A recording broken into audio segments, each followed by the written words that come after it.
Bien, bonjour à toutes et à tous.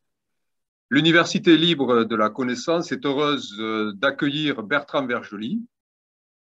Merci Bertrand Vergely, notamment d'avoir accepté l'invitation de l'université et bonjour à vous. Bonjour.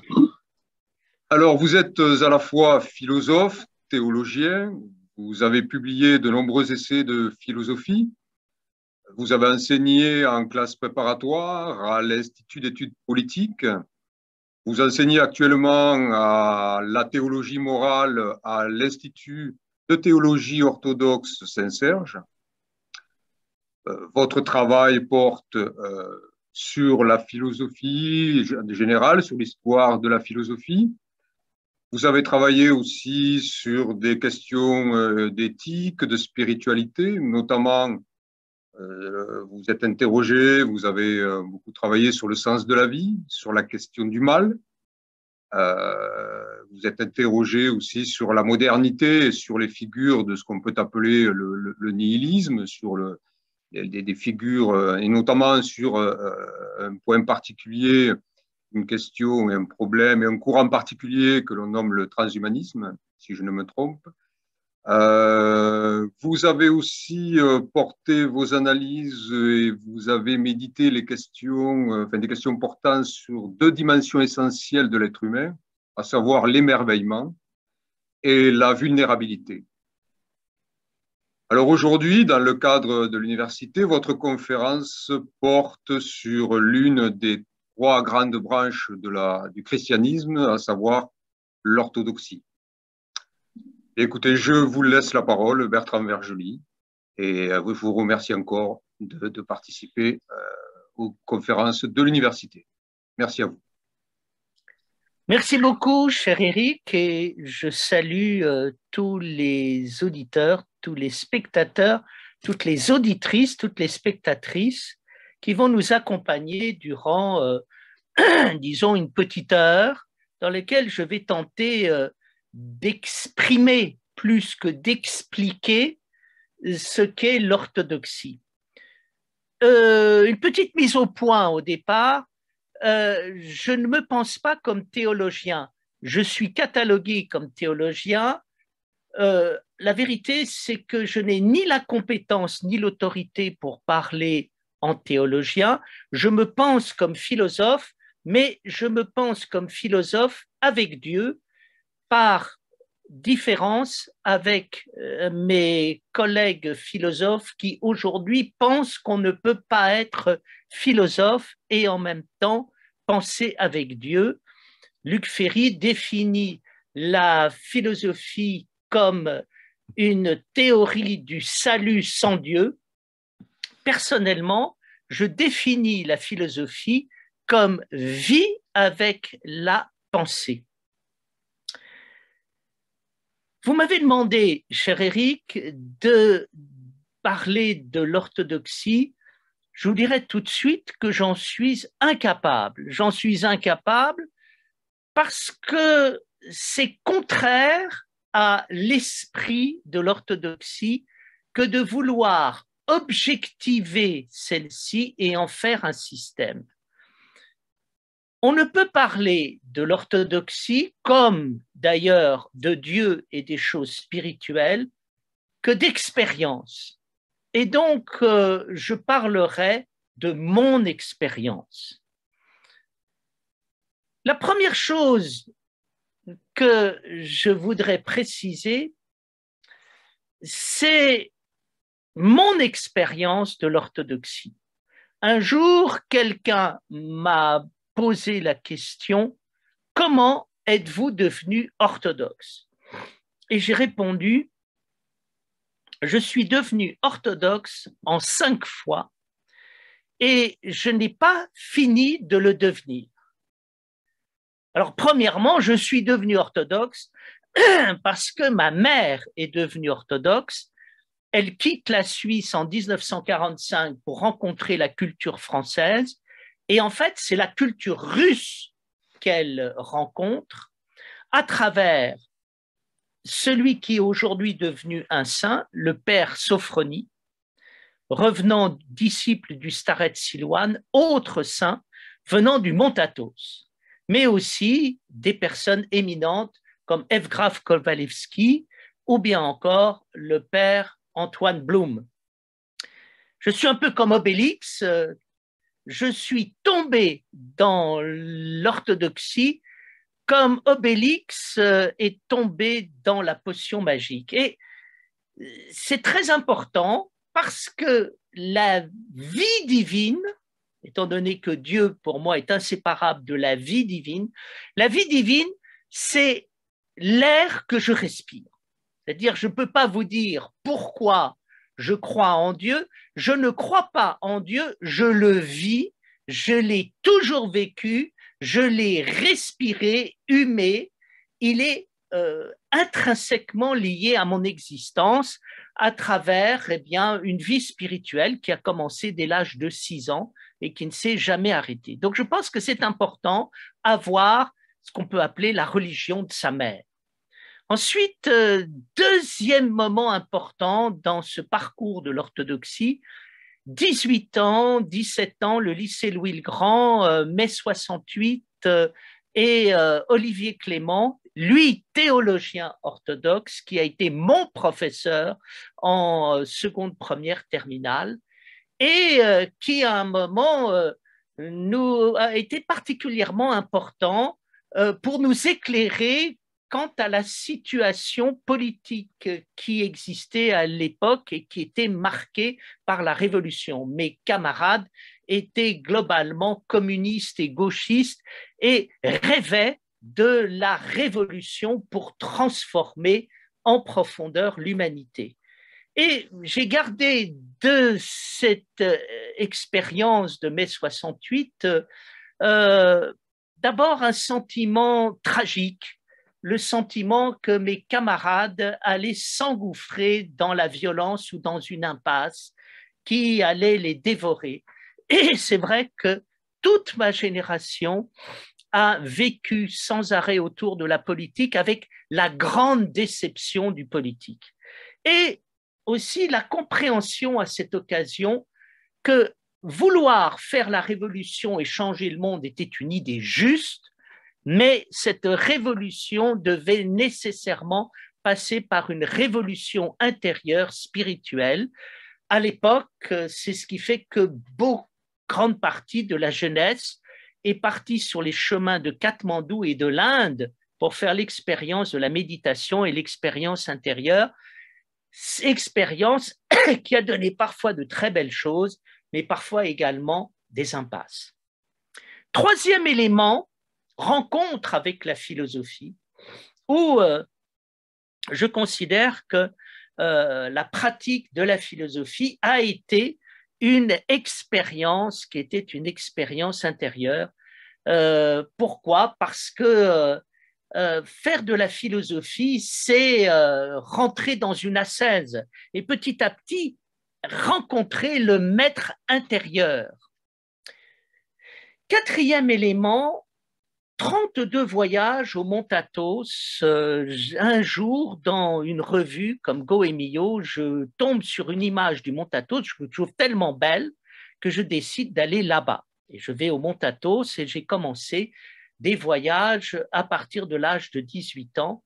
Et j'ai rencontré un saint homme au Mont Athos qui m'a dit « Il faut que tu viennes le plus possible au Mont Athos ». Alors j'étais au Mont Athos et là j'ai découvert l'orthodoxie par le corps en marchant sous les chemins caillouteux brûlés de soleil, simplement en mangeant du pain, en buvant l'eau fraîche des torrents et en écoutant la liturgie.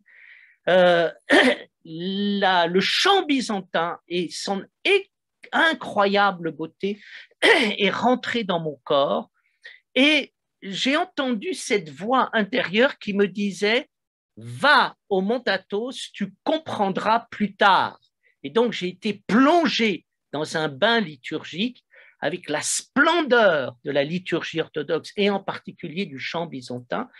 Et c'est vrai qu'aujourd'hui où j'achève 2 ouvrages qui concernent le christianisme, l'un s'appelle Le Maître des Maîtres, essai sur l'enseignement du Christ, et l'autre qui est déjà paru s'appelle Dieu veut des dieux, phrase de Novalis, sous-titre La vie divine. C'est vrai que j'ai pu écrire ces ouvrages grâce à mes 40 ans de voyage au Mont Athos, où tout d'un coup, tout ce que j'avais ressenti dans le corps est revenu informer ma conscience. Donc, je pense que c'est très, très important de partir de cette expérience charnelle. Et puis, ensuite, eh bien, est rentré le moment dans lequel je vis.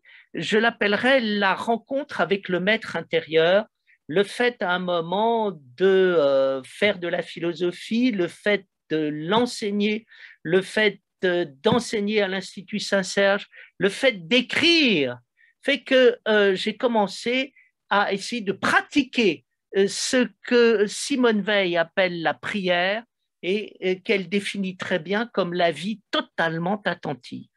Et donc, il y a quelque chose qui est extraordinaire, c'est de vivre la relation avec ce qu'on peut appeler Dieu, la présence infinie à l'intérieur de nous, avec lequel il est possible de dialoguer et de progresser. Et c'est ça ma très grande découverte, c'est-à-dire que j'étais plongé dans l'Église, plongé dans l'histoire mouvementée qui est la nôtre, plongé dans la pratique de la philosophie, plongé dans les voyages au Mont Athos, et tout d'un coup, tout ça s'est ramassé pour devenir une expérience d'attention totale à la vie et de dialogue des profondeurs avec la profondeur infinie qui est dans notre cœur. Donc voilà, ça je tenais à dire cela. Descartes débute le discours de la méthode en racontant comment il est tombé sur la méthode. Spinoza débute le traité du réforme de l'entendement également de la même manière, mais auparavant, Saint-Augustin, dans les Confessions, explique ce qui l'a amené. Au fond, ce qui l'a amené vers le Christ et vers le religieux, bien, moi, mon parcours a été cette espèce d'approfondissement au fond d'une sorte de béatitude ressentie pendant l'enfance. Mais l'orthodoxie ne se limite pas à cela.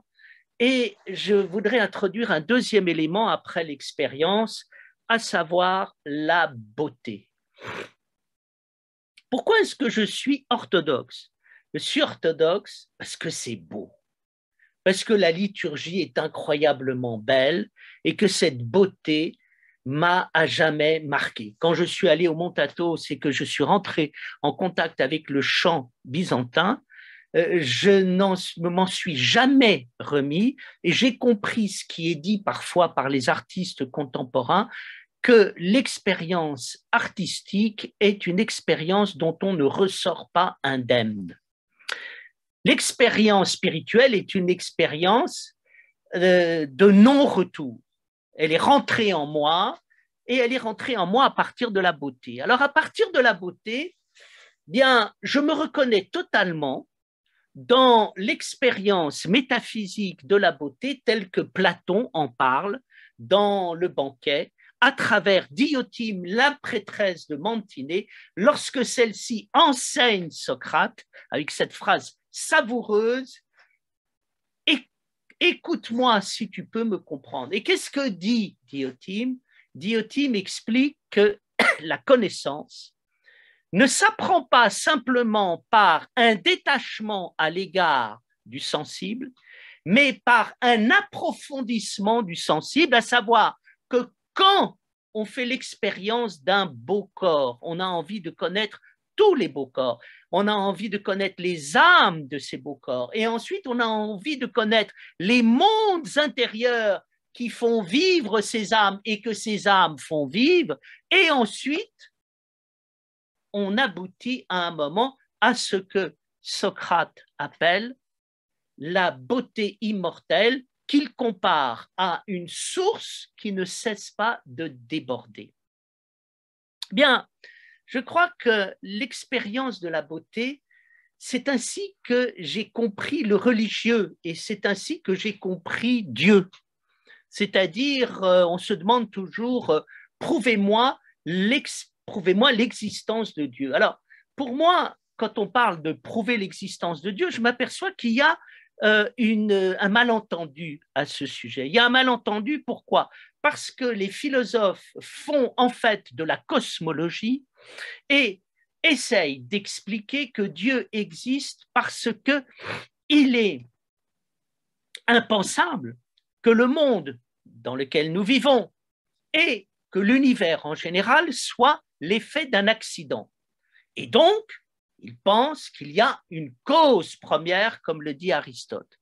Un physicien, astrophysicien contemporain, a fait la même expérience, Trinh Xuyen Tuan, qui est un ami et que j'ai eu l'occasion de rencontrer, et qui décrit très bien ce qu'il appelle l'expérience de Dieu, la rencontre avec Dieu, c'est-à-dire tout d'un coup la stupeur devant la précision des paramètres qui permettent à la Terre de se tenir en équilibre sans griller parce que trop près du Soleil ou sans geler parce que trop éloigné. Et donc, forcément, il s'est dit, c'est pas possible, le hasard n'est pas possible. Il a cette précision qui permet à la Terre d'exister est impensable par le hasard. Donc, je crois qu'il y a là quelque chose de valable, mais dans l'expérience de la beauté, je trouve beaucoup plus profond Kant lorsque celui-ci fait d'une expérience esthétique et non pas physique et cosmique, et qui est celle du sublime.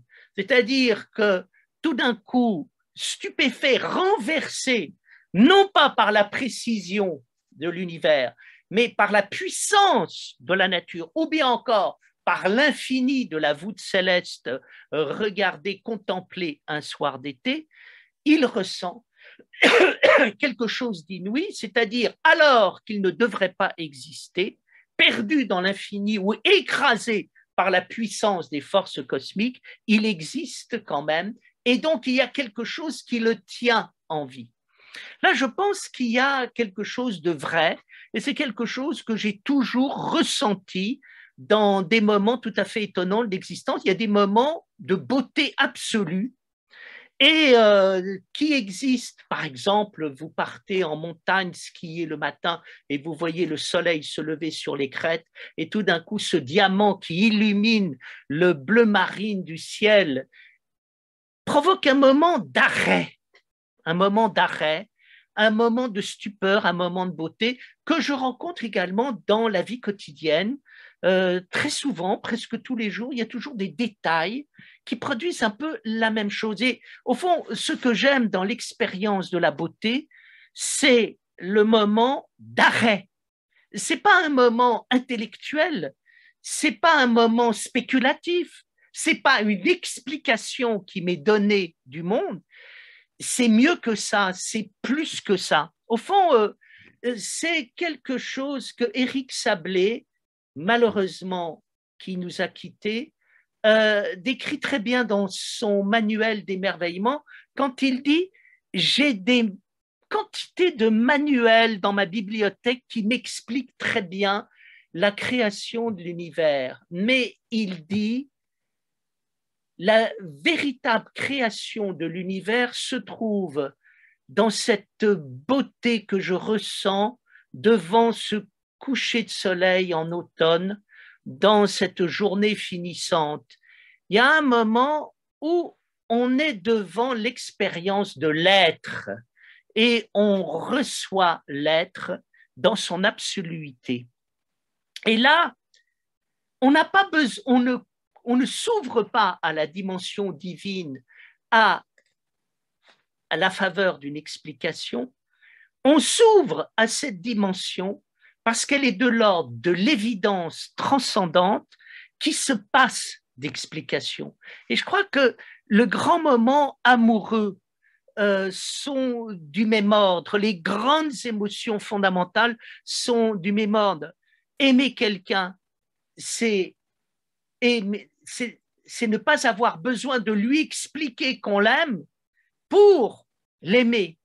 Je t'aime, non pas parce que je t'explique que je t'aime parce que je t'aime parce que je ne sais même plus quoi te dire pour te dire que je t'aime. Et là, je crois qu'on est devant quelque chose de tout à fait prodigieux et qui est pour moi extrêmement important et qui relève de ce que j'appellerais l'expérience de l'être. Alors, pour parler de cette expérience de l'être que je ressens à travers la beauté, je crois important de définir ce qu'est cette expérience qu'il y a derrière la beauté. Il me semble que dans l'existence, il y a 3 éléments. Le premier élément, c'est l'élément de l'existence concrète. Le deuxième élément, c'est l'élément de l'être.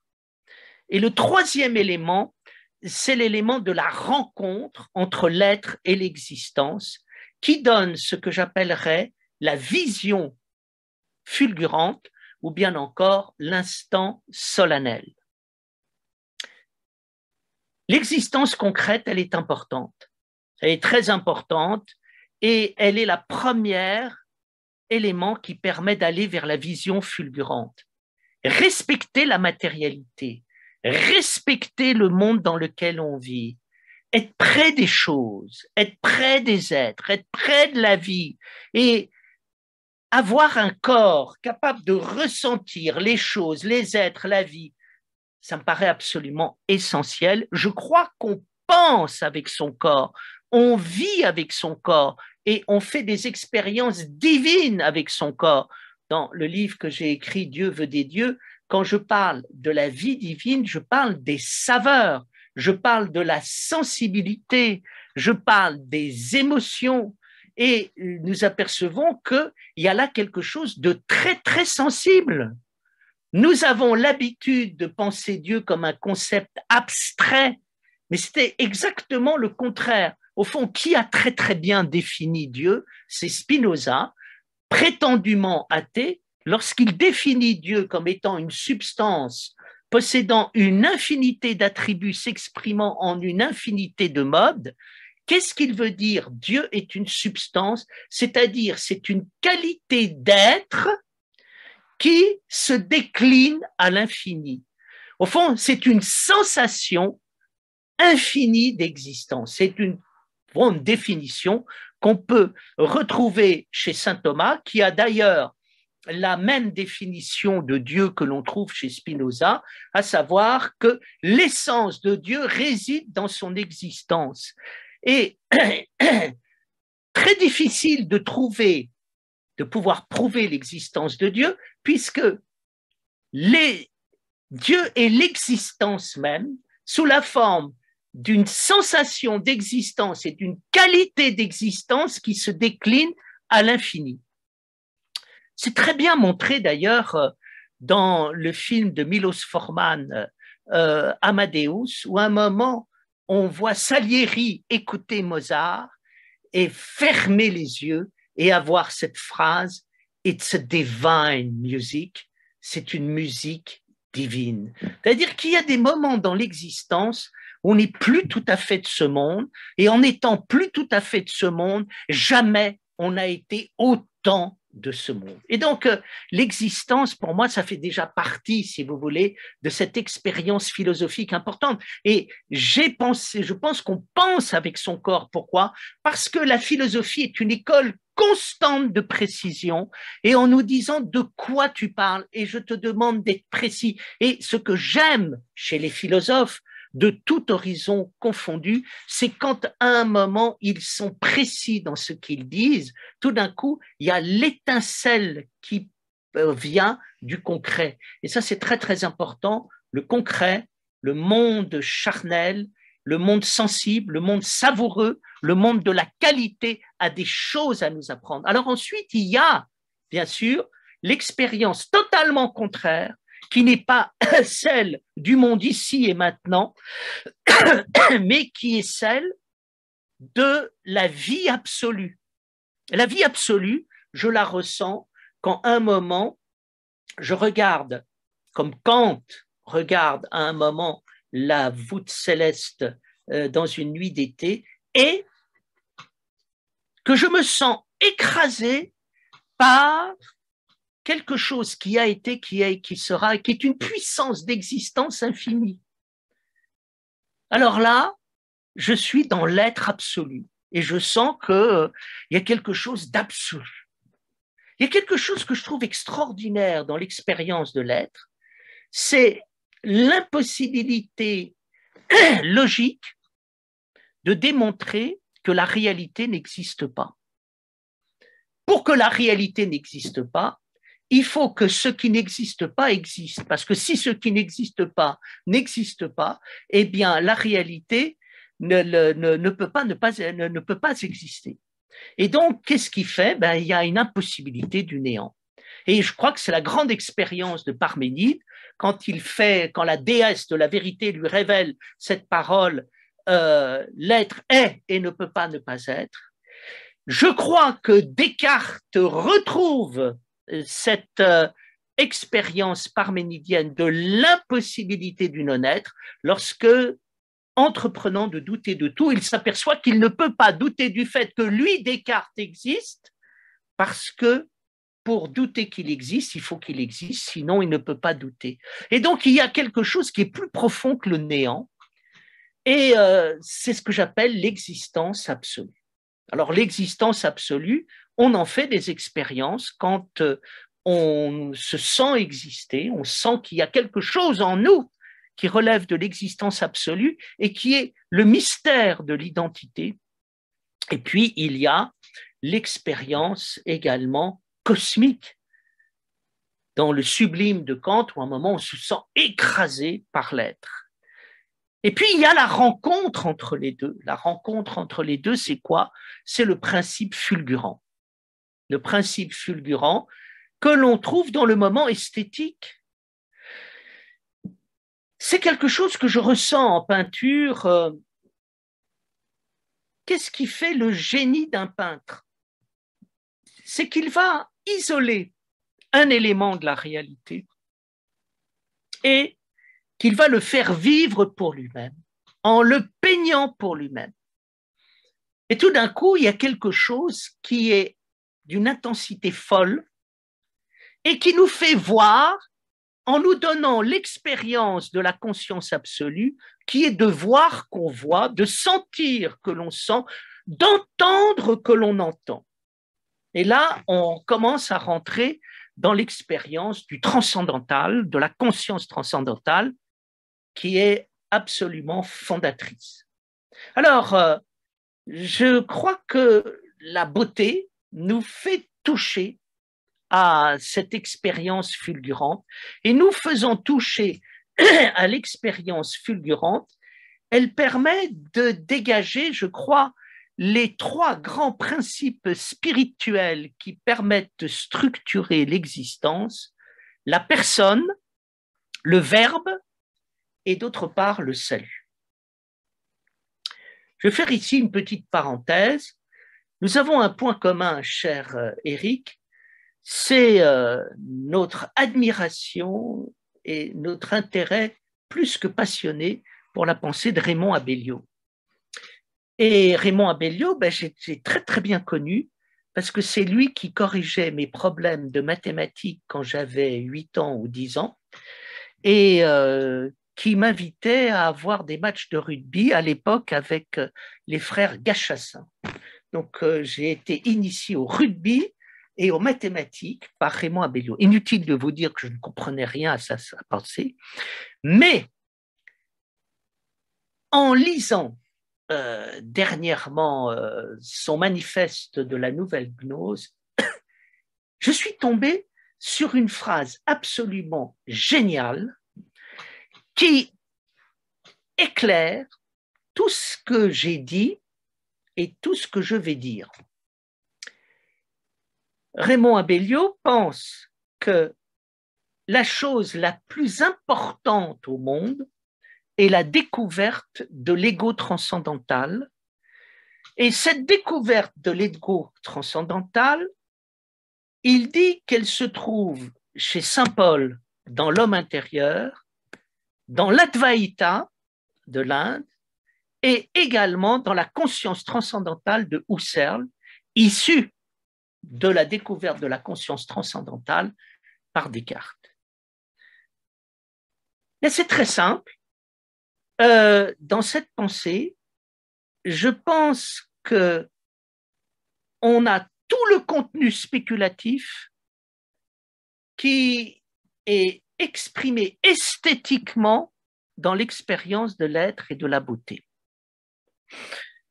Je crois que Raymond Abellio a parfaitement raison. Qu'est-ce qu'il y a derrière l'expérience fulgurante de l'être? Qu'est-ce qui de l'être ouvrant sur une existence qui est, avec un être humain qui est, ayant des pensées qui sont, dans une existence qui existe vraiment. Au fond, c'est quoi? Pourquoi je suis orthodoxe? Je suis orthodoxe, je crois en Dieu, parce que je fais l'expérience de la vie authentique, de la vie en plénitude, de la vie qui vit vraiment. Donc, j'ai fait cette expérience de la vie qui vit vraiment à travers les 5 étapes de ma vie. J'ai fait l'expérience de la vie qui vit vraiment dans la beauté. Je fais l'expérience de la vie qui vit vraiment dans l'expérience de la vie qui est. Je fais l'expérience de l'ego transcendantal derrière la vie qui est, la beauté et toutes les expériences qui ont jalonné mon existence. Cette idée de l'ego transcendantal est incroyable et elle est extrêmement difficile à comprendre. Pourquoi? Parce que nous avons été déformés pour des raisons idéologiques à son sujet. Lorsque Descartes, Kant, Husserl découvrent l'ego transcendantal, arrêtons de dire qu'on passe d'une métaphysique de l'être à une métaphysique du sujet, qu'on passe de Dieu à l'homme. Arrêtons d'avoir à ce sujet une vision qui est celle de la Troisième République laïcarde, où on s'est servi de Descartes, de Kant, et puis plus tard de Husserl et de Sartre, pour régler son compte au christianisme, à l'Église catholique et à la foi en général. En disant, au fond, l'important, c'est pas le religieux, c'est l'humanisme. La vérité de Descartes, de Kant, de Husserl et de l'ego transcendantal est exactement à l'opposé de cela. En fait, l'ego transcendantal, c'est le principe absolu de la réalité et de l'univers. Et ça, c'est incroyable que de faire cette expérience. Qui est-ce qui m'a permis de comprendre ça? C'est Karl Jaspers avec la découverte de ce qu'il appelle l'englobant, qu'il explique dans son introduction à la philosophie. Quand nous sommes dans la réalité, qu'est-ce qui fait que nous sommes dans la réalité? 4 éléments. Premièrement, la réalité concrète. Deuxièmement, moi, par rapport à la réalité concrète, qui est conscience de cette réalité concrète. Troisièmement, la conscience de ma conscience de la réalité concrète. Et quatrièmement, la conscience de cette conscience. C'est-à-dire que, contrairement à ce que nous pensons, nous sommes dans la réalité, non pas parce que nous sommes des dérivés de la matière, mais parce que nous appartenons à l'englobant qui englobe la conscience de la conscience et la conscience de la matière. C'est-à-dire que notre réalité provient d'un principe purement métaphysique et purement spirituel. Il faut dire que toute notre éducation, tout le système mental dans lequel nous vivons, nous conditionne pour penser exactement le contraire. Vous interrogez le monde autour de vous et vous lui dites d'où vient l'homme, d'où vient la réalité. Vous aurez à 98% comme réponse, nous venons de la matière, nous sommes un sous-produit de la matière et nous sommes également un sous-produit du conditionnement social dans lequel nous évoluons.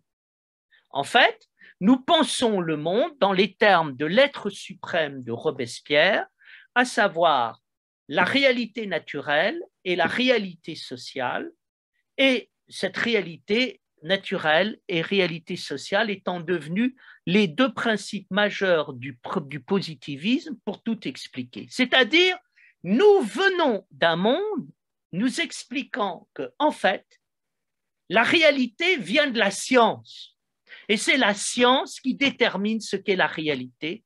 Et on dit ça pour des raisons politiques.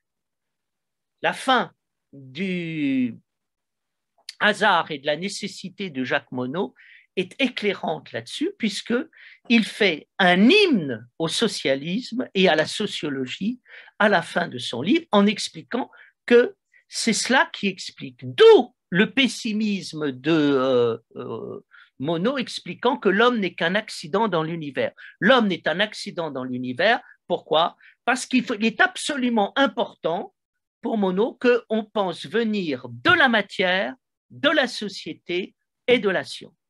Eh bien, ce que montre Jaspers à l'intérieur de sa vision, c'est exactement l'inverse. Et c'est vrai. Imaginez que le monde ne vienne, que le monde soit un sous-produit de la matière. Ça veut dire que, au fond, seule la matière compte, la conscience étant inutile. Eh bien, quelque part, le monde ne pourrait pas exister. Le monde n'existe, pourquoi? Que parce qu'il y a une conscience qui le fait exister, et c'est ce qui fait que le monde existe vraiment. Si il n'y avait que de la matière, et si la matière était la réalité et la vérité de toute chose, au fond, qu'il y ait rien ou qu'il y ait de la matière, ce serait du pareil au même. Or, qu'il y ait de l'existence, qu'il y ait quelque chose dans l'existence qui ne soit pas de l'ordre du pareil au même, ça n'est possible que parce qu'il y a une conscience à l'intérieur de la matière, qu'il y a une conscience de cette conscience et une conscience de cette conscience de cette conscience. Alors ça veut dire que c'est quoi? Ben, c'est l'expérience de l'englobant, et c'est l'expérience qui m'a permis de comprendre une des phrases les plus curieuses que j'ai eu l'occasion de lire en philosophie, et qui est une pensée de Berdiaïev, où Berdiaïev explique que nous pensons que la personne est un dérivé de la matière. En vérité, la matière est une symbolisation de la personne. Alors, j'ai essayé d'imaginer ça, et j'ai trouvé ça absolument extraordinaire. Imaginons, parce que c'est quand même très curieux d'imaginer que, au fond, nous pensons que Dieu n'existe pas, que le fond des choses est vide, que tout provient de la matière, que nous allons aller dans le néant. Bref, nous pensons que la matière, au fond, ne symbolise rien. Et n'a pas de sens. Mais avec Berdiaïev, nous avons affaire à un retournement total de vision, puisque tout est une manifestation de la personne. Alors, le fait que tout soit une manifestation de la personne, c'est important. Pourquoi? Parce que c'est en relation directe avec l'expérience que l'on peut faire, qui est celle du « je suis ». Je suis, c'est important, c'est le nom de Dieu, le tétragramme dans la Bible. Et le « je suis », c'est ce que nous sommes quand nous sommes vraiment ce que nous sommes. Le « je suis », c'est la découverte que fait Descartes quand il découvre qu'il est impossible de penser l'existence du néant. Là, nous avons affaire à l'expérience de la personne. Alors, l'expérience de la personne, elle est fondamentale. Pourquoi? Ben parce qu'elle explique tout. Petite mise au point. sur quoi se fonde la pensée de Socrate et derrière elle de Platon? Sur la découverte de l'âme. Pourquoi est-ce que Socrate fait l'expérience, à l'époque qui est la sienne, que la cité va mal, l'humanité va mal, le monde est désorganisé. Pourquoi? Parce que c'est un monde sans âme. C'est un monde sans âme. Pourquoi? Parce que c'est un monde qui n'a pas conscience de vivre ce qu'il vit. Lorsque Socrate demande aux hommes ce qu'est la sagesse, tout le monde pense savoir ce qu'est la sagesse. Or, la vérité montre qu'ils ne savent rien du tout. Les uns sont ignorants, les autres sont fous et les troisièmes sont prétentieux. Qui est-ce qui sait vraiment vivre ce qu'il vit? C'est celui qui entend le logos, la logique, qui lui parle à travers le principe de non-contradiction. Je sais qu'aujourd'hui, on aime bien dépasser le principe de non-contradiction, on a raison. Avant de le dépasser, il faut quand même l'avoir visité et il faut quand même à un moment être capable d'entendre quand on pense et on parle ce que l'on dit et ce qui est. C'est quoi l'expérience du logos? L'expérience du logos, c'est l'expérience de l'être. L'être est ce qui est et ne peut pas ne pas être, et à un certain moment, ça résonne en moi, et je dis des choses qui sont ce qu'ils sont, parce que à un moment, je respecte l'identité de l'être. Et ça me permet à un moment de donner une cohérence à mon discours. Mais ça me permet aussi d'entendre, d'écouter. Et ça me permet d'entendre et d'écouter, en particulier de respecter les hommes, c'est-à-dire d'apprendre à voir les êtres humains comme des êtres qui sont et à ne pas les traiter comme des animaux, ainsi que le désirent le faire les sophistes et les tyrans. Donc, il y a ici une expérience qui est une expérience fondamentale et qui explique, je crois, un premier élément important du religieux, à savoir la personne. Quand j'ai parlé à Olivier Clément et quand Olivier Clément nous parlait de l'orthodoxie, quand il nous parlait du Christ, quand il nous parlait de Dieu, quand il nous parlait de quoi? Il ne nous parlait pas de religion, il nous parlait de la personne et il nous parlait de l'expérience de la personne. Qu'est-ce qui fait que quelqu'un comme Olivier Clément est devenu orthodoxe?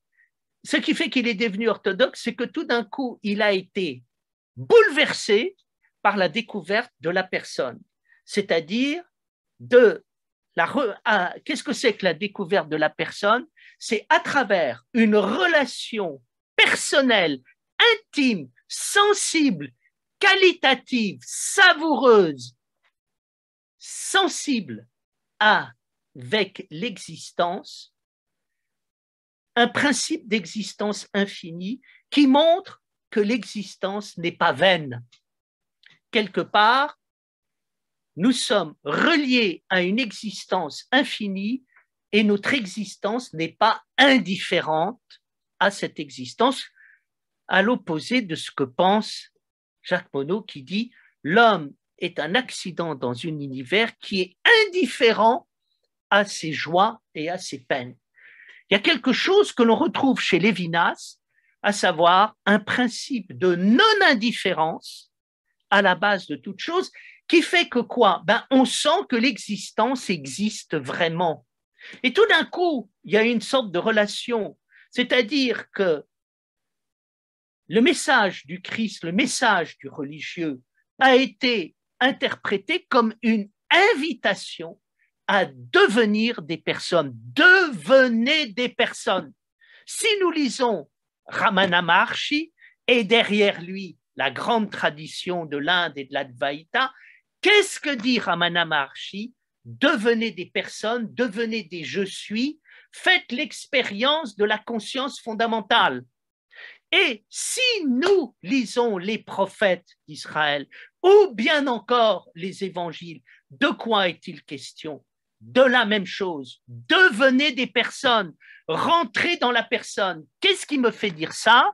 Ce qui me fait dire ça, c'est la parole que le Christ adresse aux pharisiens, aux scribes et aux docteurs de la loi dans l'évangile de Matthieu, lorsqu'il dit cette phrase tout à fait extraordinaire: vous avez volé la clé de la science, vous ne rentrez pas dans le royaume et vous empêchez les autres d'y rentrer. C'est quoi le royaume?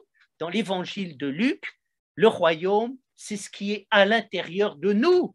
Et qu'est-ce qui est à l'intérieur de nous? À l'intérieur de nous, c'est une expérience de présence à ce qui est, qui fait que quand je suis présent à ce qui est, je rentre dans une rencontre avec une présence infinie, et en rentrant en contact avec cette présence infinie, alors là, tout d'un coup, une autre expérience, une autre vie commence, la vie que recherchait Socrate à travers la nouvelle naissance, la vie que l'on appelle la résurrection. Il y a deux vies, il y a la vie avant la conscience, et puis il y a la vie après la conscience.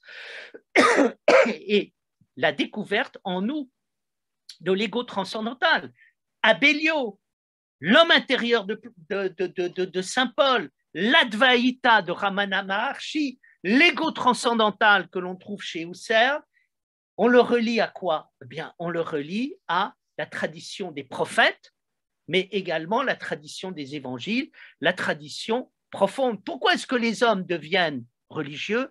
Parce qu'ils font l'expérience de la personne infinie qui parle à leur être profond. Et quand ils font une expérience de prière, de vie liturgique, ils font une expérience de relation avec cette présence infinie.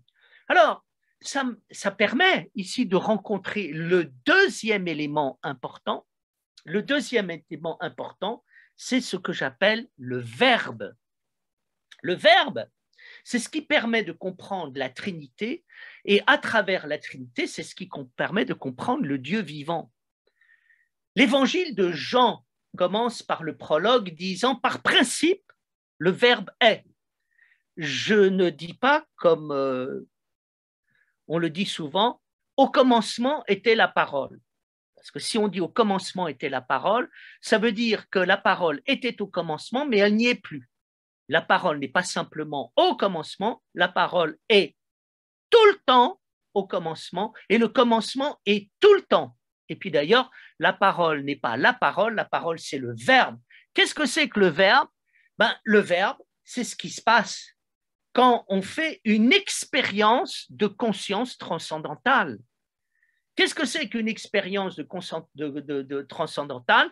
C'est ce que j'ai décrit à partir de l'expérience de l'être, à savoir que je pars de la vie sensible, concrète, charnelle, et je cherche à vraiment vivre ce qui est en transformant l'existence en une existence qui est, et à ce moment-là, je me retrouve dans les étoiles.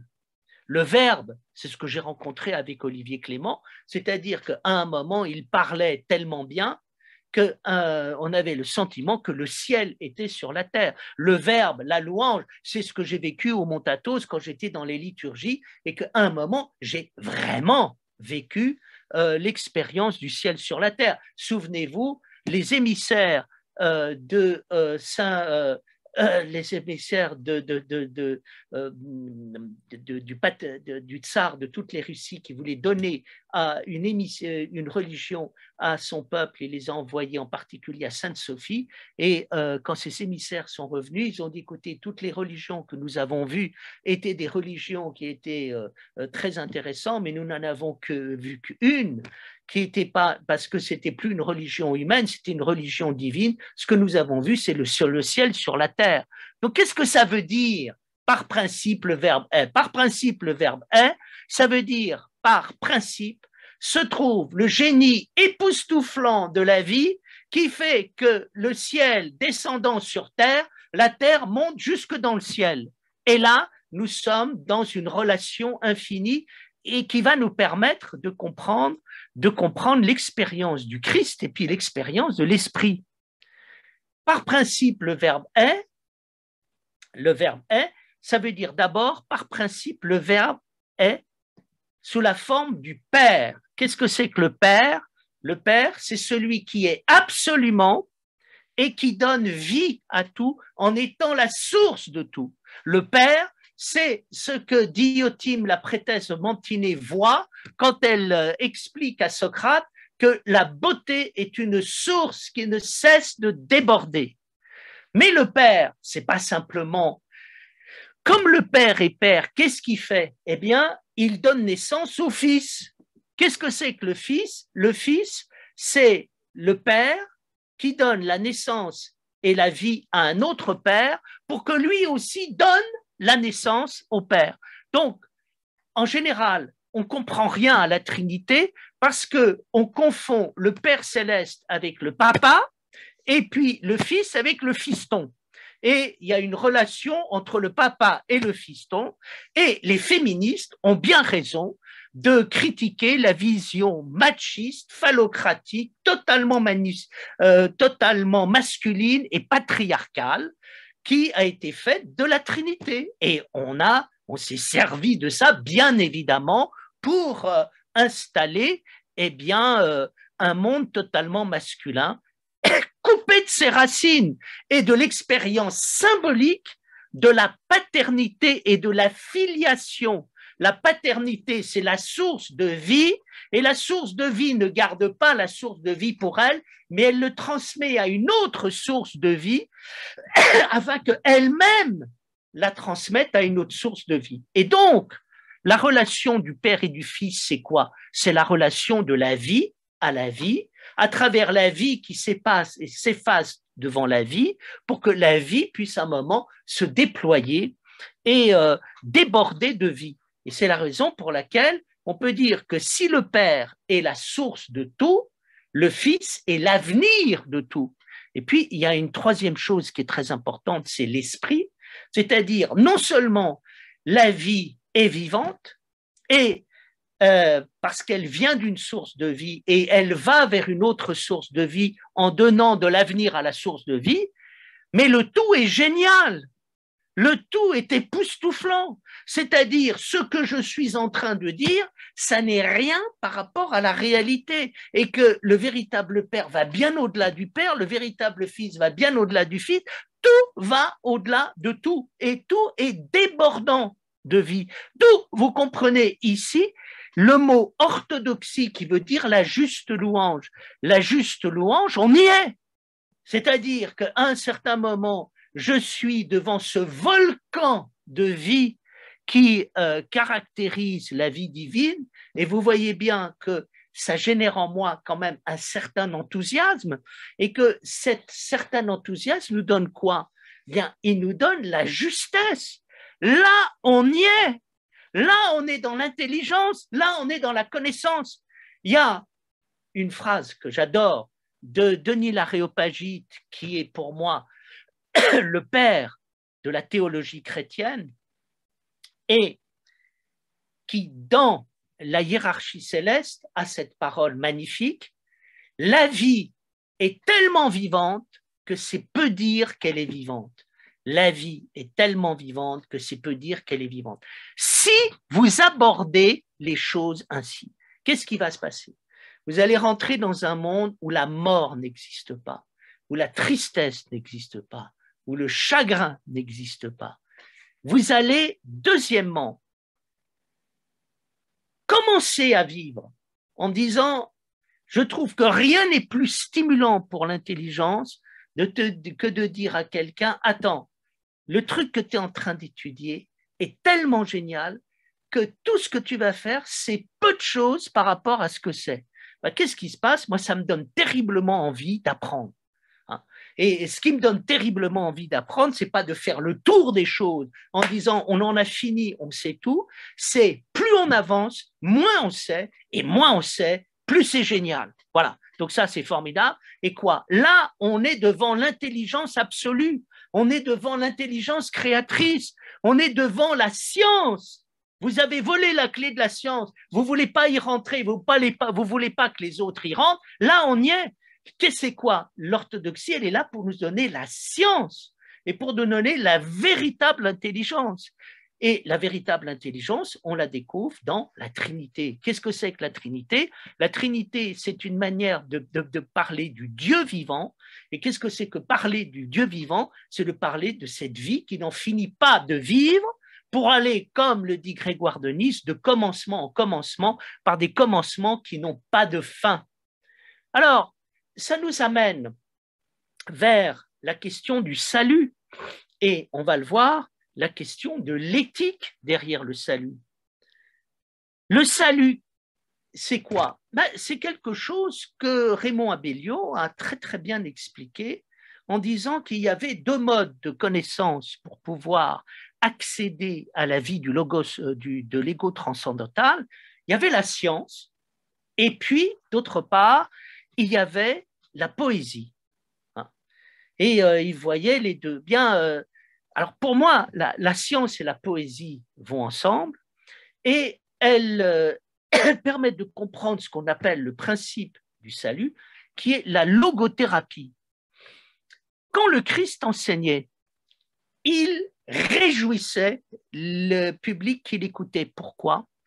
Parce qu'il les plongeait dans un bain poétique et en même temps un bain noétique, et par là même mystique. Qu'est-ce que ça veut dire? Plonger les êtres dans un bain poétique, noétique et mystique. Ça veut dire, c'est ce qui se passe quand on rentre dans ce que j'appellerais la pratique des niveaux de sens.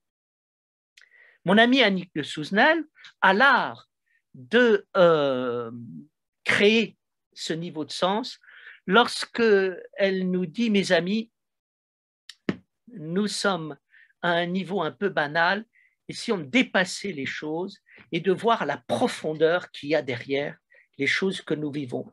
Elle décrit ainsi exactement ce que dit Mircea Eliade quand il parle de l'homo religiosus, en disant que l'homme religieux est fondamentalement celui qui pense que l'existence est liée à une source d'être et qui voit cette source d'être derrière l'existant. Nous sommes dans l'expérience de la vie qui est. Et qu'est-ce qui se passe dans la vie qui est? Dans la vie qui est, nous découvrons le double sens qu'il y a à l'intérieur de la réalité, c'est-à-dire le sens spirituel derrière le sens matériel et le sens positif derrière le sens négatif. Et quand nous faisons cette expérience du double sens, nous commençons à entendre la musique de l'existence, c'est-à-dire que le signifiant de l'existence n'a pas tendance à parler et à s'exprimer, mais à être étouffé. Or, quand nous rentrons dans l'expérience poétique de la vie, nous entendons ce que nous pensons et nous pensons ce que nous entendons, c'est-à-dire il se fait une relation entre l'oreille et d'autre part le cerveau, et cette relation entre l'oreille et le cerveau fait qu'à un moment on entend et on voit. Vous comprenez pourquoi le Christ dit que ceux qui ont des yeux pour voir, voient, et que ceux qui ont des oreilles pour entendre, entendent. Ça veut dire rentrer dans un bain poétique, noétique et mystique pour qu'à un moment votre oreille entende ce que votre cerveau pense et que vous déclenchiez un processus de rayonnement et que vous deveniez à cette occasion des êtres quantiques, puisque c'est un terme assez à la mode, mais assez juste que je commence à comprendre. Aujourd'hui, on pense en termes de conscience quantique, c'est-à-dire on essaye de penser en termes de rayonnement, et on essaye de passer du corpuscule à l'onde, de la matière au rayonnement. C'est quoi? Là, on est dans l'expérience de quoi? Du salut. C'est-à-dire que, imaginez que vous appreniez à voir le monde poétiquement, noétiquement et mystiquement, tout est sauvé. Pourquoi? Parce que tout devient précieux, tout devient royal, tout devient magnifique. Et donc, je crois que là, nous rentrons dans ce que j'appellerais la haute connaissance. Alors, je terminerai par là. Il me semble que l'orthodoxie renvoie à cette haute connaissance, à cette haute gnose que qu'a recherché Raymond Abellio, qu'ont recherché les grands philosophes, que nous recherchons. Qu'est-ce qu'il y a de plus savoureux dans la vie? Il n'y a pas plus savoureux qu'à un moment d'avoir des pensées qui illuminent nos vies et qui nous donnent une énergie incroyable pour tout vivre. Alors, bien sûr, je crois que dans les confessions chrétiennes, bien, il convient un peu de distinguer ce qu'il y a en Orient et ce qu'il y a en Occident, hein, pour comprendre plus matériellement, plus historiquement ce qu'est l'orthodoxie. Je m'aperçois que entre le catholicisme et l'orthodoxie, il y a une différence que je résumerai ainsi. Je crois que le catholicisme est fondamentalement une religion politique et que l'orthodoxie, qui a aussi un aspect politique, est une église mystique.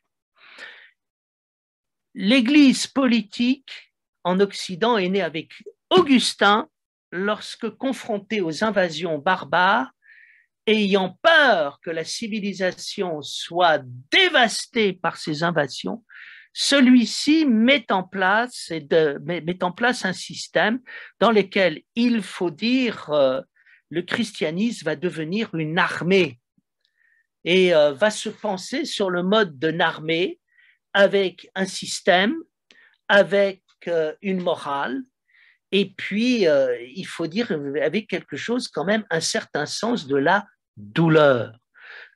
Et donc cette armée, elle est visible dans le fait que, bon, Augustin demande à l'Empire romain de devenir le bras armé de l'Église, et c'est ce qui va se passer avec Constantin, qui va transformer l'Église chrétienne en une religion d'État.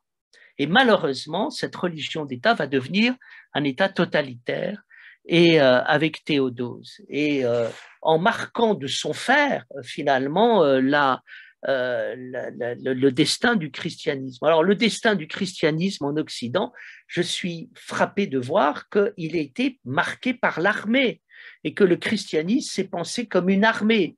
D'abord, le catholicisme s'appelle le catholicisme romain, et dans lesquels, effectivement, on peut apercevoir qu'il y a une organisation admirable, d'ailleurs, de l'Église, mais sur le mode de l'armée romaine. Il est assez frappant de voir que lorsque l'humanisme apparaît, qu'est-ce qui se passe? Eh bien, se met en place les jésuites avec saint Ignace de Loyola. Et comment se pensent les jésuites? Les jésuites se pensent comme une armée, avec, sur le mode d'une compagnie, avec le père supérieur qui s'appelle un général. Et puis, dans l'armée, dans le monde moderne qui est le nôtre, eh bien, le christianisme continue d'être une armée. Dans le protestantisme, à travers par ailleurs cette organisation admirable qui est l'armée du salut, mais qui s'appelle l'armée du salut, et puis des jésuites au Mexique qui, voulant reconquérir la modernité, ont créé quoi? Les légions du Christ. Voilà. Donc ça, il y a quelque chose qui marque l'Occident. Bon, il faut dire que grâce à ça, bien l'Occident a conservé des églises admirables, un patrimoine admirable. Enfin, bon, il y a un côté quand même militaire. Et ça se voit du point de vue intellectuel avec l'apparition de la scolastique, où on va créer un système comme le système de saint Thomas d'Aquin qui a réponse à tout et qui nous dit ce qu'il faut penser avec le magistère qui montre comment interpréter les choses. D'où la réaction du protestantisme pour sortir de cette mainmise intellectuelle de l'Église sur la compréhension et le sens. Et puis, quand même, un moralisme qui fait qu'un moralisme, et puis, je crois aussi un dolorisme, c'est-à-dire que il faut obéir, et pour obéir, pour faire obéir, il ne faut pas hésiter à être violent, et il ne faut pas hésiter à souffrir. Alors, je dirais que le christianisme aujourd'hui ne se reconnaît plus dans ces quatre éléments, c'est-à-dire l'armée, le système, la morale et la douleur. Mais n'empêche que ça demeure très, très, très présent.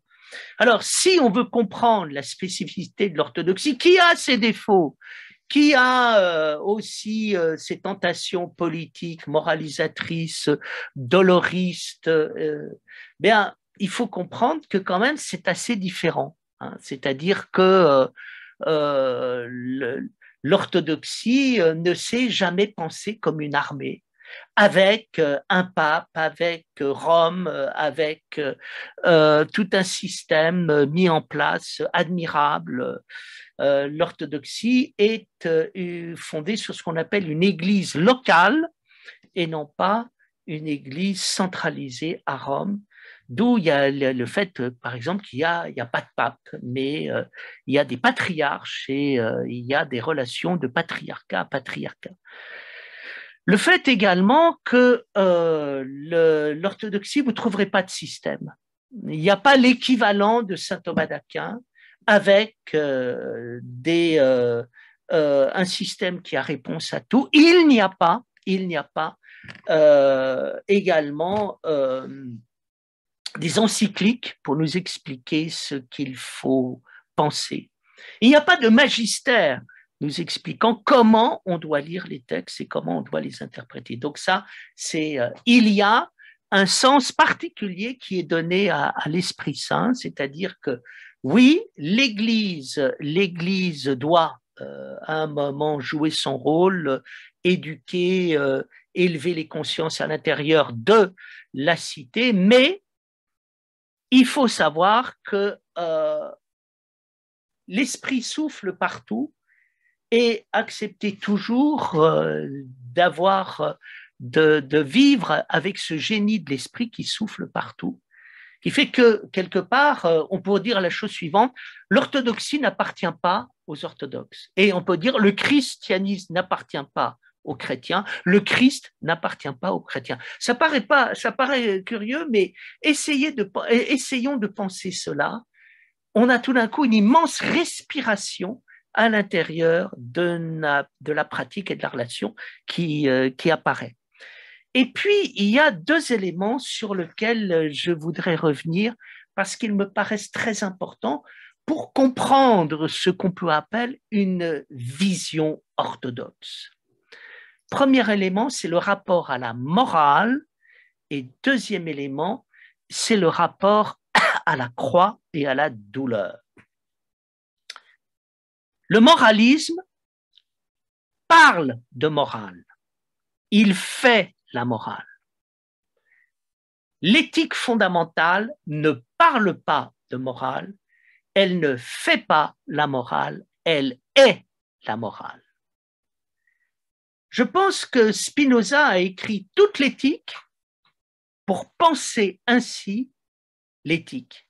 C'est-à-dire, Spinoza a pensé l'éthique exactement comme les orthodoxes pensent l'éthique. Soyez dans la béatitude, vous serez vertueux. Et le monde deviendra vertueux autour de vous.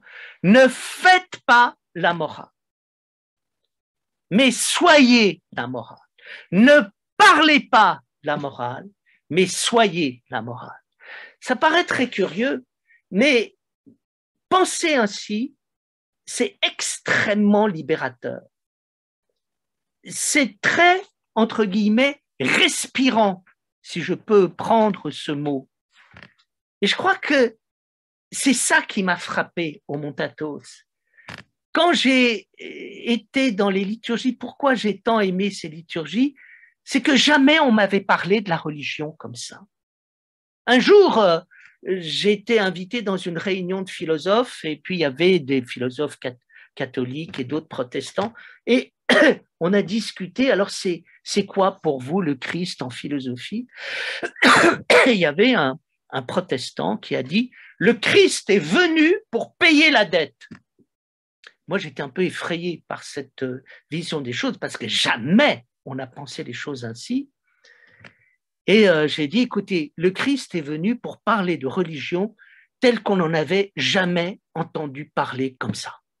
Et en particulier, c'est quand même extraordinaire d'aller au Montato, de rencontrer des moines et de voir des gens qui ne vous parle pas de morale, il ne vous parle pas de religion, il vous parle de la personne, il vous parle de l'être, il vous parle de vous, et il vous dit où en est votre âme, comment va votre âme, est-ce que vous êtes dans la vie qui est. C'est ça, l'éthique. Et c'est curieux, hein, c'est parmi donc Spinoza réputé athée, ou parfois, chez Nietzsche, terriblement anti-chrétien, ben, il y a quand même des choses que je trouve terriblement justes dans la critique qu'il fait du moralisme. Et puis, deuxième point important, ça aussi, ça distingue le catholicisme de l'orthodoxie. Souvent, on a dit le catholicisme est l'église du vendredi saint, alors que l'orthodoxie est l'église du dimanche de la résurrection. Eh bien, je pense que c'est assez vrai. C'est assez vrai.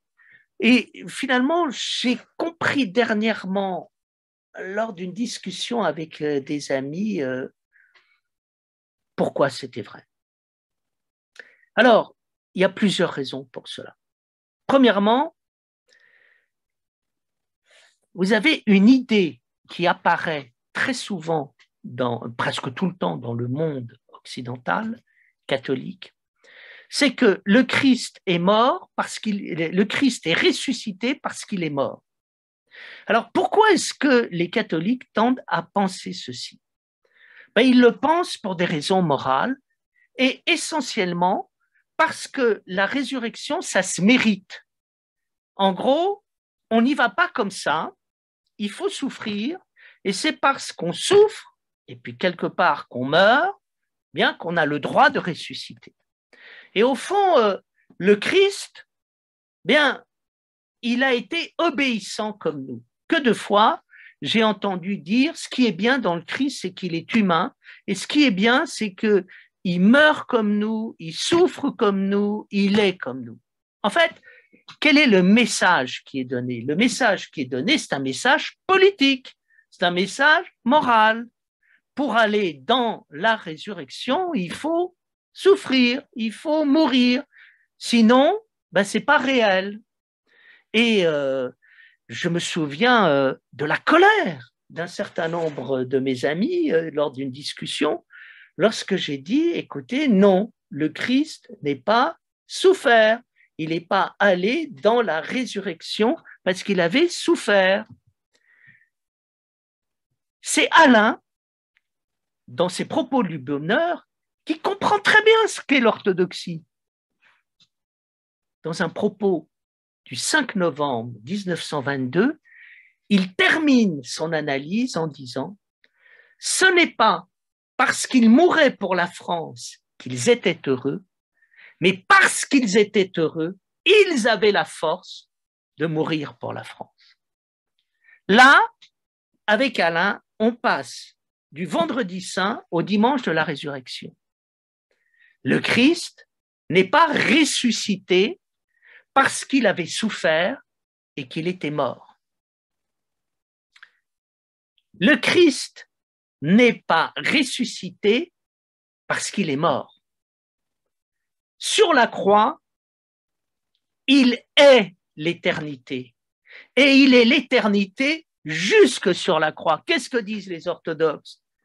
Les orthodoxes disent, le Christ n'est pas mort pour ressusciter, mais parce qu'il était l'éternel vivant, il est descendu jusque dans la mort pour retourner la mort et libérer les hommes de la mort. Là, on a, si vous voulez, cette vision, cette sens. Là, si vous voulez, je me permets de dire ça parce que quand j'entends les choses ainsi, je suis devant un christianisme surprenant, absolument pas doloriste, et j'ai la sensation de beauté que qui a présidé au début de ma relation à l'orthodoxie. C'est-à-dire que la résurrection, ça ne doit rien à la douleur et à la mort, mais ça doit tout à la vie, à la beauté, à l'éternité et finalement à la puissance de l'esprit de tout traverser. C'est-à-dire, et c'est par là que je voudrais terminer, c'est quoi le sens de tout ça? Le sens de tout ça, c'est le sens même de notre vie. Et le sens de notre vie, c'est le sens même de la réalité. Et le sens de la réalité, c'est quoi? C'est de dire que on ne rêve pas. La vie est réellement réelle. Et pourquoi est-ce qu'elle est réellement réelle? Elle est réellement réelle parce qu'elle est reliée à une existence absolue, totalement spirituelle. Nous n'imaginons pas à quel point la vie est réelle. Nous n'imaginons pas à quel point la vie est vivante. Nous n'imaginons pas à quel point la vie est spirituelle. Et donc, c'est ça qu'il nous faut dire. À mon avis, c'est ça que voulait transmettre Socrate. C'est ça que voulait transmettre Descartes. C'est ça que l'on trouve chez Husserl. C'est ça que l'on trouve chez Bergson. C'est ça que l'on trouve dans la grande métaphysique qui a pensé avec Dieu. C'est ça que l'on trouve chez Raymond Abellio. C'est ça que l'on trouve dans l'Advaita. C'est ça qu'on trouve chez la Bible. C'est ça que l'on trouve chez les prophètes. Et donc, la question est importante et de savoir, est-ce que le christianisme est fini ou pas? Je pense qu'il y a une partie du christianisme qui est morte et qui est finie, mais je pense que tout le christianisme n'est pas fini. Et c'est ce que j'ai découvert, c'est ce que j'ai aimé découvrir, c'est ce que je ne me lasse pas de découvrir et c'est ce que je vais continuer à découvrir. Je vous salue toutes et tous. Je vous souhaite une belle fin de Covid et je vous dis ma chaleureuse amitié.